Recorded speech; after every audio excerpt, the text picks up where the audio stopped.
Hello दोस्तों, कैसे हैं आप सभी लोग। आई होप आप सभी लोग बहुत अच्छे होंगे। सभी लोग जानते हैं कि एमपीपीएससी के एग्जाम में पैटर्न में चेंजेस किए गए हैं, प्लस आपके सिलेबस में भी कुछ चेंजेस किए गए हैं। हमारा वीडियो होने वाला है एमपीपीएससी मेंस को लेकर। एमपीपीएससी मेंस में आप सभी लोग जानते हैं कि आपकी पहले जो अभी क्वेश्चन की मार्किंग होती थी वो 3 नंबर के क्वेश्चन आते थे, 5 नंबर के क्वेश्चन आते थे, प्लस आपके 11 मार्किंग के क्वेश्चन आते थे। बट वहां पे अब कुछ माइनर सा चेंजेस किया, जैसे कि 3 नंबर की जगह अब आपको 2 मार्क्स के क्वेश्चन आएंगे, 5 की जगह आप 7 नंबर और 11 की जगह 10 नंबर। तो यहाँ पे बहुत ज्यादा डिफरेंस नहीं है कि आपको और मेहनत और एक्स्ट्रा प्रैक्टिस करनी पड़ेगी, क्योंकि जो मार्जिन की बात करें तो 2 नंबर में भी आपको 3 ही लाइन मिलने वाली है, तो आपकी मार्जिन वही रहने वाली है।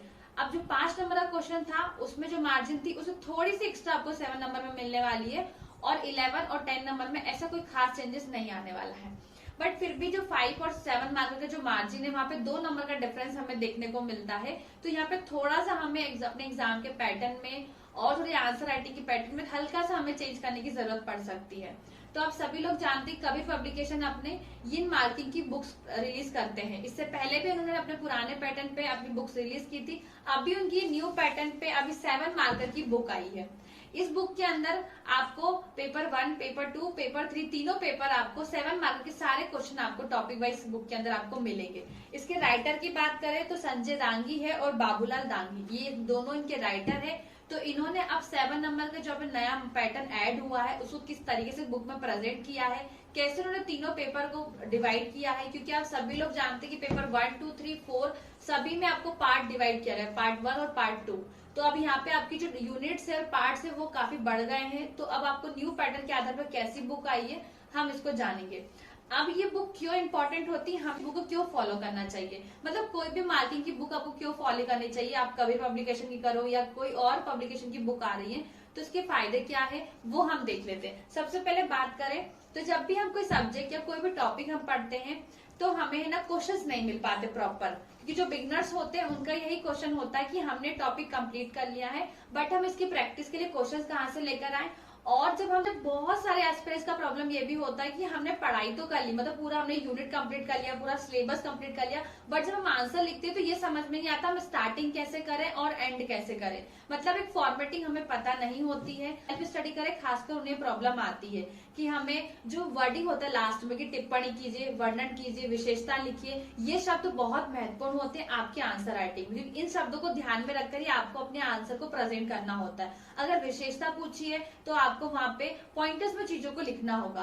अगर उनकी व्याख्या करने के लिए बोला तो आपको पॉइंटर्स भी यूज करना होगा, आपको फ्रेमिंग भी देनी होगी, प्लस पैराग्राफ में भी आपको चीजों को प्रेजेंट करना होगा।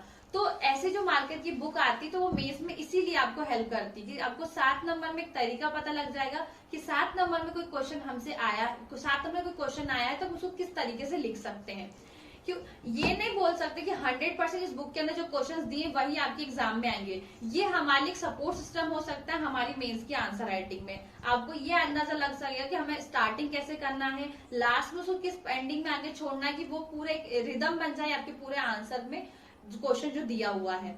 तो इसी के बारे में आज हम बात करने वाले हैं, कैसे इन्होंने 1, 2, 3 को इसके अंदर कन्वर्ट किया है, कैसे इन्होंने प्रेजेंटेशन दी है, कैसा क्या कंटेंट है, वो सब हम इस वीडियो में आज देखने वाले हैं। तो चलिए मैं सबसे पहले इसका रिव्यू आपके साथ पूरा शेयर कर देती हूँ। बाकी डिटेल्स के लिए आपको इसका जो सैंपल पीडीएफ है वो टेलीग्राम चैनल पे आपको मिल जाएगा। बाकी डिटेल्स के लिए व्हाट्सएप नंबर है ही, आप वहां पे भी कांटेक्ट कर सकते हैं। तो सबसे पहले आपका रिव्यूज के साथ शेयर कर देती हूँ।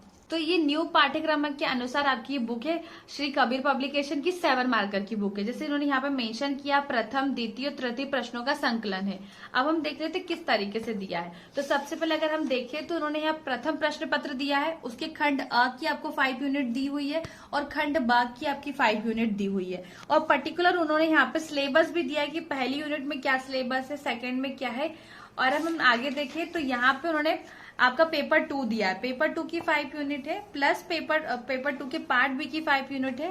सेम आपको यहाँ पे पेपर 3 में देखने को मिलेगा, उसके भी पार्ट ब में आपको यहाँ पे उसकी 5 यूनिट देखने को मिलेगी। अब उन्होंने सबसे पहले यहाँ पे आपको एक टॉपिक दिया हुआ है प्रथम प्रश्न पत्र का खंड अ इतिहास। अब उन्होंने यहाँ पे सबसे पहले क्या लिखा, पिछले वर्ष में पूछे गए प्रश्न, मतलब कि मतलब प्राचीन इतिहास से पिछले वर्ष में कौन कौन से क्वेश्चन आए हैं सबसे पहले तो उन्होंने वो दिए हैं आपको। जैसे यहाँ अशोक के गुहा लेख पर संक्षिप्त में टिप्पणी कीजिए, मतलब यहाँ पे लिखा हो कि टिप्पणी कीजिए आप। तो उन्होंने स्टार्टिंग में क्या एक छोटा सा पैराग्राफ दिया, वहां पे एक चीजों पूरे पैराग्राफ में चीजों को मेंशन किया, फिर उन्होंने क्या उसकी विशेषता लिखी है। तो यहाँ पे जो लास्ट का वर्डिंग होती है उसको देखते हुए आंसर की प्रेजेंटेशन होती है। अगला क्वेश्चन दिया है, नालंदा विहार पर एक लेख लिखिए। तो अब लेख लिखना है मतलब हमें उसकी चीजों के बारे में बताना, कि नालंदा के बारे में हमें बताना है। तो सबसे पहले हम नालंदा के बारे में एक छोटी सी डेफिनेशन हमने लिख दी, प्लस हमने उसको अलग अलग पॉइंटर्स में पूरे नालंदा विश्वविद्यालय को अच्छे से एक्सप्लेन कर दिया। तो यहाँ से क्या होगा, आपको आंसर लिखने का एक तरीका पता लगेगा और आप फिर अपना भी एक स्किल इसमें डेवलप होगा और अपने भी आप आंसर अच्छे से लिख पाएंगे। ऐसे उन्होंने पहले सबसे पहले पार्ट में आपको पुराने पेपर्स ही दिए हैं कि पुराने पेपर्स में कौन कौन से क्वेश्चन आए वो आपको दिए हुए हैं। फिर उन्होंने यहाँ पर टॉपिक वाइज दिया कि वैदिक सभ्यता, वैदिक काल, उत्तर वैदिक काल से आपको क्वेश्चंस यहाँ पे देखने को मिल जाएंगे, प्लस जैन धर्म, बौद्ध धर्म से आपको क्वेश्चंस मिल जाएंगे। और यहाँ पे उन्होंने क्या किया है कि आपको अलग से प्रैक्टिस के लिए क्वेश्चंस भी दिए हैं, कि अब आपको एक फ्रेमिंग करके दिखा दी, अब आपको अलग से प्रैक्टिस करना है तो आप यहाँ से प्रैक्टिस अपनी कर सकते हो। और ये पूरी बुक ऑलमोस्ट, ये पूरी बुक आपकी 7 मार्कर की रहेगी। अब यहाँ पे देखो मौर्य काल के बारे में दिया है, तो यहाँ पे आपको पूरे मौर्य काल के क्वेश्चंस आपको यहाँ पे देखने को मिलेंगे। फिर पूरे मौर्य काल फिनिश होने के बाद में फिर आपको उससे रिलेटेड कुछ 15 से 20 क्वेश्चन यहाँ प्रैक्टिस के लिए है। सेम ऐसा अब सेम आपको यहाँ पे जैसे पेपर 2 है, पेपर 2 की पार्ट 1 की इकाई 1 दी हुई है, तो इसमें भी आपको पिछले वर्ष में जो क्वेश्चन पूछे गए वो अच्छे से दिए हुए हैं। फिर आपको अंदर ऐसे टॉपिक वाइज दिया हुआ है, तो देखो जहां पे लगा वहां फ्रेमिंग भी यूज की है, एंडर्स भी यूज किए हुए हैं, फ्लो चार्ट भी यूज किए हैं। तो क्वेश्चन के ऊपर डिपेंड करता है कि आपको किस तरीके से उसको प्रेजेंट करना है। इस तरीके से आपको पूरी बुक में आपको तीनों पेपर्स के दोनों पार्ट आपको अच्छे से मिल जाएंगे टॉपिक वाइज, और लास्ट में आपको प्रैक्टिस के लिए अलग से क्वेश्चन दिए हुए हैं, तो आप और भी एक्स्ट्रा प्रैक्टिस से कर सकते हो। तो ये पूरी बुक है, इसका और सैंपल पीडीएफ आप टेलीग्राम पे अच्छे से जाके देख सकते हैं।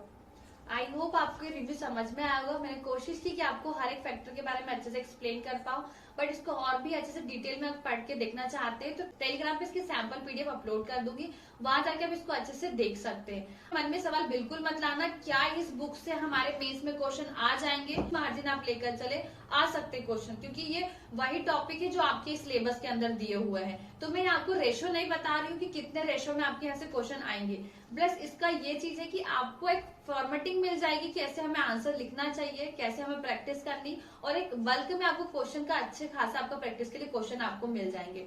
तो इसको देखते हुए मैंने इसका रिव्यू आपके साथ शेयर किया, और अगर आपको वीडियो पसंद आया हो तो अपने दोस्तों के साथ भी शेयर करें और चैनल को जरूर सब्सक्राइब करें। ऐसे हम नेक्स्ट वीडियो में नेक्स्ट रिव्यू के साथ में। Thank you so much.